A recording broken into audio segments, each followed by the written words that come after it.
What up? It's Brian, the illustrator, back to break down another vintage graphic for you guys. This one gave me some headaches, gave me some problems. You're going to see me kind of work through some issues that I ran into, some challenges that come when you don't really do a sketch ahead of time. You're just kind of thinking through it in real time. The last bootleg that I did for you guys, I think, was that Detroit Tigers graphic built off of the Art Evans decal. This one is another decal. I don't think it's Art Evans. It might be. It's the same era. It's a 1950s Air Force decal that I flip into Seattle Seahawks bootleg graphic. This one was a little bit of work, and so you're going to see me kind of have to deal with a pretty low-res, low-quality sketch of the decal to begin with, and then kind of build up from that. So, hope you guys enjoy it. If you like what I do, want me to make some graphics for your company, you can get in touch with me at brianthomascrooksllc@gmail.com. This is going to be for the Seattle collection I'm building for my brand, Nifty 50 Apparel. We're looking to launch with probably, I'd say like 8 or 9 Seattle graphics that I have kind of in the hopper here. This is the first one I did for Seattle. So if you are a Seattle shop and you want this one wholesale for your business, you can get in touch with me at nifty50apparel@gmail. It's nifty50apparel. And then if you want to see the whole Nifty 50 collection as it takes place and as it kind of grows and we keep on adding things to it, you can go to nifty50apparel.com. Hope you guys like this one. I mentioned earlier that I've got this pretty deep archive of really cool old vintage stuff, decals, t-shirts, yearbooks, game programs. I have had this thing in my system for like 15 years. This Air Force decal, I love the old-timey kind of repeat mascot thing that they used to do all the time. I've never found a use for it. Air Force's mascot is the Falcons. This does not look much like a falcon to me. The beak is kind of little, the head's too big. But as I mentioned also in an earlier video, I love a weird, ugly, kind of offbeat logo for college, for anything vintage sports. I wanted to do something with this for a very long time, and I finally have kind of an opportunity to now. But as you can see, this thing is tiny. I think the JPEG is like 2 inches across and like 1.5 inches tall. It's pretty pixelated. Even then, you can see it's not a great print. There's some registration errors. The eyes, the white on the eyes aren't really lined up properly with, with the outline. Same thing with the beak there. So there's some issues with this, but what I do always, if I'm kind of building off of anything old like this, usually if there's anything that needs to be modified, I'm going to take it into Photoshop. And so in a sec here, I'll zoom back out and you guys can see what the sketch I turned it into. It only makes sense that he's saluting because this is Air Force. There's no reason for a Seattle Seahawk to be saluting anybody. So I had to get rid of that arm. I had to build that helmet into a football helmet, added a football to that left wing arm situation. So there's some things that I had to modify on this to make it work for the application that I was going to do it for. But this is how a lot of things that I work with start off. They're really rough. They have to be modified. They have to be massaged. It's not often that I have something that's perfect right out of the gate.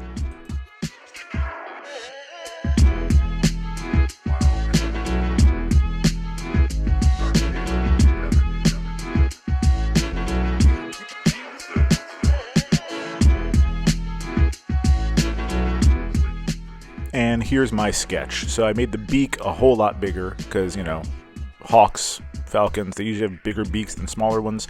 Put a face mask on that helmet. Always kind of weird to do a face mask when you have anything that has a beak. You have to figure out, does it go around the front? Does it go under the chin?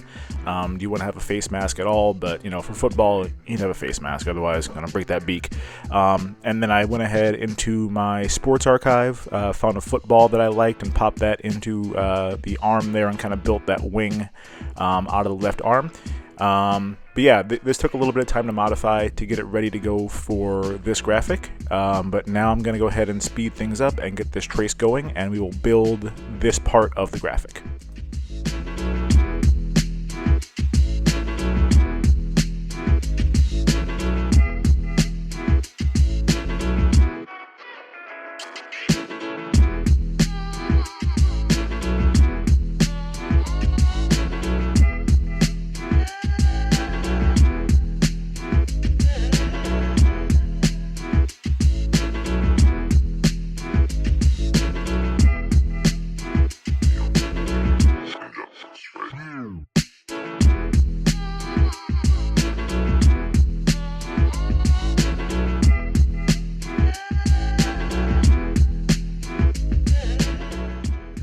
at this point I'm starting to worry there's going to be a whole lot of gray in this graphic. Seahawks colors are blue, gray, and like a neon green. I don't love the neon green, especially in a vintage application, so I'm looking at this like it's going to be a whole lot of gray, and already I'm starting to think through, what I'm going to change and what colors I need to flip later on.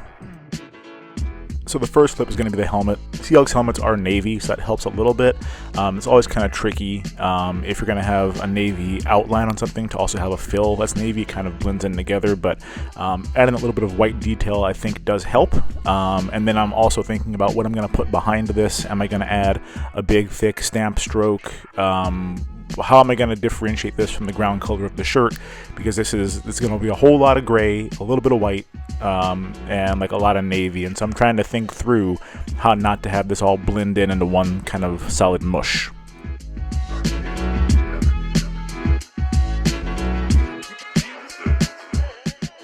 Okay, the bird's built. It looks pretty good. The face mask with a beak, like I said, is always a little bit tricky, but I think this looks fine. I don't think any of it sort of stands out as weird or looks like it's out of place. I'm happy with the modification. I thought about adding like a marching right wing kind of out to the front, but it just doesn't really make a whole lot of sense with as big as this bird's chest is. It would look a little bit kind of tacked on, I think. It only really worked again with the salute because the arm is kind of up at a high angle, and so having it kind of out to the front, I don't think it's necessary, and I don't think it really works especially well. But now I need to build something to go with this, because just having the bird by itself is fine, but again, I'm Mr. Never Leave Well Enough Alone, and so I'm going to go ahead and add some more to this to kind of make it a more interesting and complete overall mark. This S is from Cult WF. It's one of my favorite vintage typefaces. It comes a little bit, rough and wobbly like if I was to trace it by hand, but of course if there's two of them next to each other they have the same wobble, so I'm going to retrace it anyway anytime I use it. But I like that it's a little bit wider. It has an interesting serif to it. Stands out a little bit among the other athletic typefaces that I have, and I wanted to originally put this behind the bird. Stretch the S to make it a whole lot wider, and you will see in a sec why that didn't quite look right. Okay, so centered up, you lose a whole lot of that S, and like it could work, it could be okay, but it just, you're losing a whole lot of the S for me there, and so instead of making it centered, I'm gonna offset it and then kind of build up from there to figure out the right way to make the S and the bird kind of live in one space together.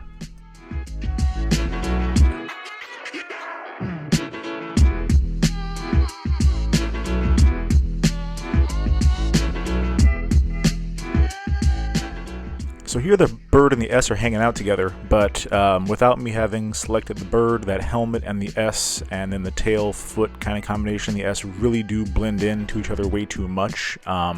It looks a little bit weird, basically. It's lumpy, it's kind of amorphous, and so I'm going to put a stroke behind the bird, build a stroke of the same weight behind the S, and then kind of offset that a tiny bit. I talked about a registration error with the decal. We're going to go for that same look with the stroke here after both of them are applied.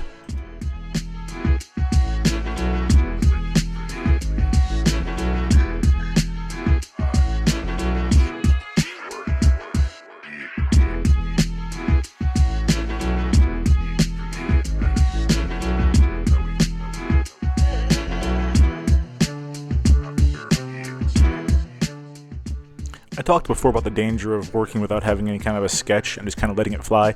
I was going to try to do a gray S on the inside with a navy stroke on the outside and the white stroke, and I tried to just kind of quick build it digitally. It did not work out. I worked on it for a sec, and then I'm just like, what am I doing? This is going to be a mess. It's not adding anything to the graphic, and so I scrapped that idea and kind of went back to basics a little bit. But yeah, I tried it.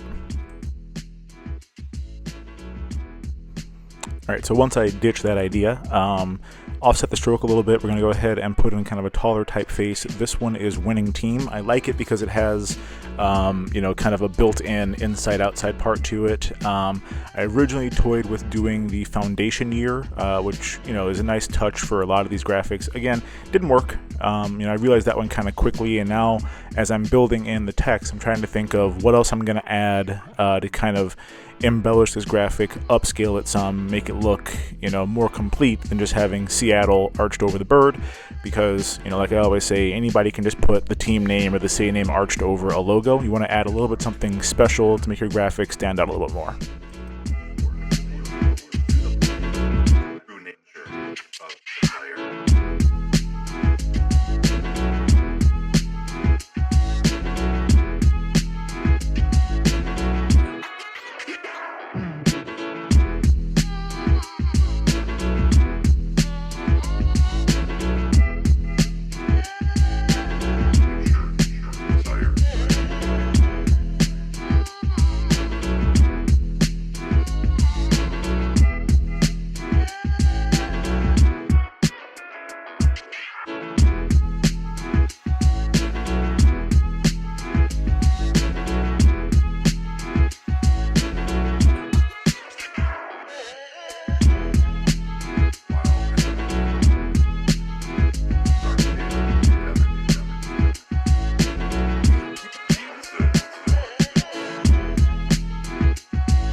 So now I'm looking at it and it looks fine.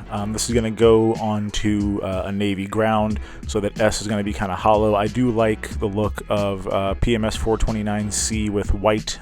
They just kind of balance really well together, even if they're touching. They're similar in tone, so sometimes that gets a little bit muddy looking, but I like it with these two. But even then I'm like, it looks empty. Something's missing, something's not quite complete here.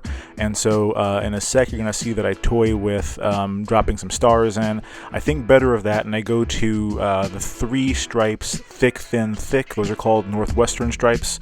I put that behind the whole thing, and get that behind the weathering layer, and kind of take a look and see how that all looks as a completed graphic.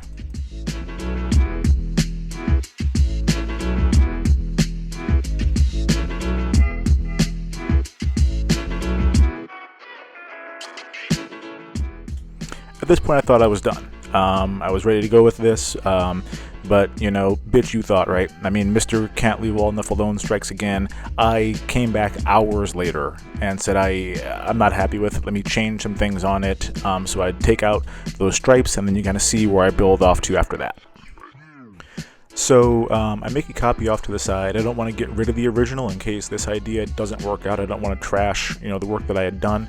I've mentioned in earlier videos that as a vintage designer, stars can really be your best friend with anything athletic.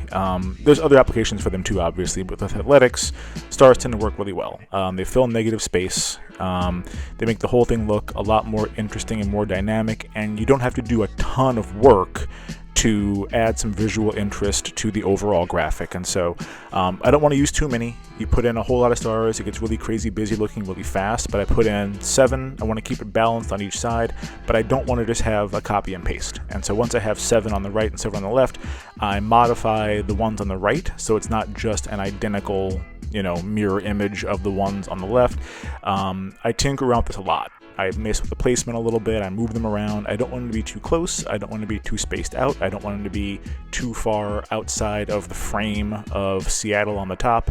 And so I kind of mess around until I have them just the way I want them. And then we're going to go ahead and trace these in 2 colors. You could just do them all in white or all in gray.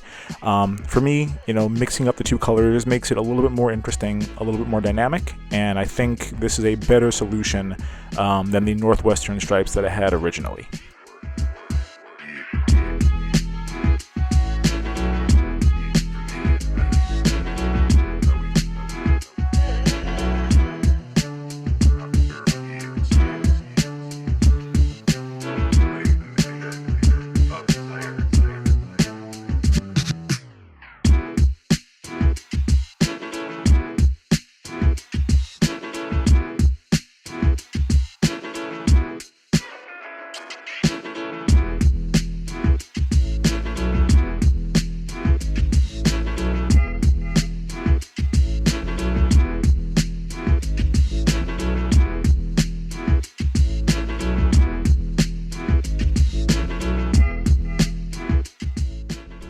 again, to differentiate between the right and the left so it doesn't look like I just did a copy and paste or anything like that, I have 4 gray stars on the left side. I want 3 on the right. So then I'll have 3 white stars on the left and 4 on the right. Visual balance is important to me, even if we're doing odd numbers. You don't want to have 5 gray and 2 white or whatever. So I try to have it be balanced right and left without it being, super obvious that this was the thought process all along.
Now, I'm really happy that I came back at this because I forgot to put this the first time around. I hate drawing in outline mode. It's almost impossible to do, but I had to go into outline mode to see where that ear hole was, because once the helmet turned navy blue, it blended in with everything else and you kind of lost it. But a little bit of shine on the inside of the ear hole helps to differentiate where that is. And then also, I wanted to put football numbers on the helmet here. Back when they first started putting football games on TV, TV numbers on the helmet was kind of a big deal. That way you could tell who had the ball without having to look at the jersey, the front, the back, the name, whatever. Alabama still does TV numbers on their helmets. And so with Seattle, their fans call themselves the 12th man. They are very loud. They have been loud enough to register on the Richter scale during one particularly famous Marshawn Lynch play. So I want to give a little bit of nod to the fans, show them that I'm not, I'm smarter than the average bear here by putting the 12 on the helmet as a little bit of a nod to them, to show that I'm giving a little bit more thought than is necessarily for this graphic.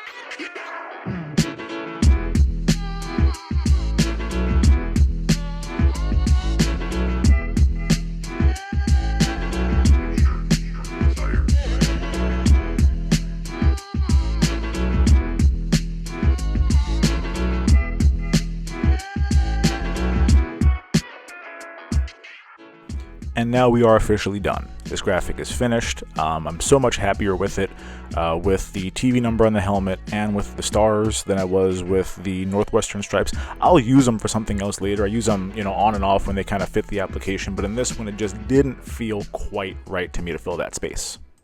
And that one's done. Sometimes you go into things with a plan and things change. Sometimes you don't go much of a plan at all and have to kind of figure it out. This was kind of one of those. I didn't have much of a plan. I knew I wanted to use that bird. It's been a bugbear for me for a long time, but I've never found an application for it in over a decade of having it in my system. I'm happy that I found something for it, and I'm happy with the end result. I think it also kind of goes to show what happens when you don't think things are done and just abandon them. I mean, it took me probably 3 or 4 hours before I realized I don't like these stripes. I want to put these stars on here instead. And when I get that way, I'm kind of like a dog with a bone. I'm not going to stop until I'm happy with the end result. I'm really happy with how this one turned out. Again, if you guys like what I do and want to get in touch with me to make a graphic for your company, you can contact me at brianthomascrooksllc@gmail.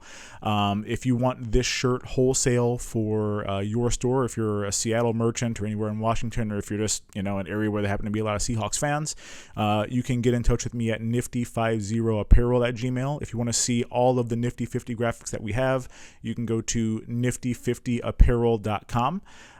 Go ahead and subscribe to my channel. I have more stuff coming up. I heard back from my client that wants me to do the stadium graphic. I expect them to pick a direction they want to go on that one today. So if they do, that'll be the next one that I do. If not, I will post another one that I just did last night for a Seattle Supersonics bootleg. RIP Supersonics, RIP my childhood watching Sean Kemp dunk on everybody. So I will holler at you guys next time. Peace.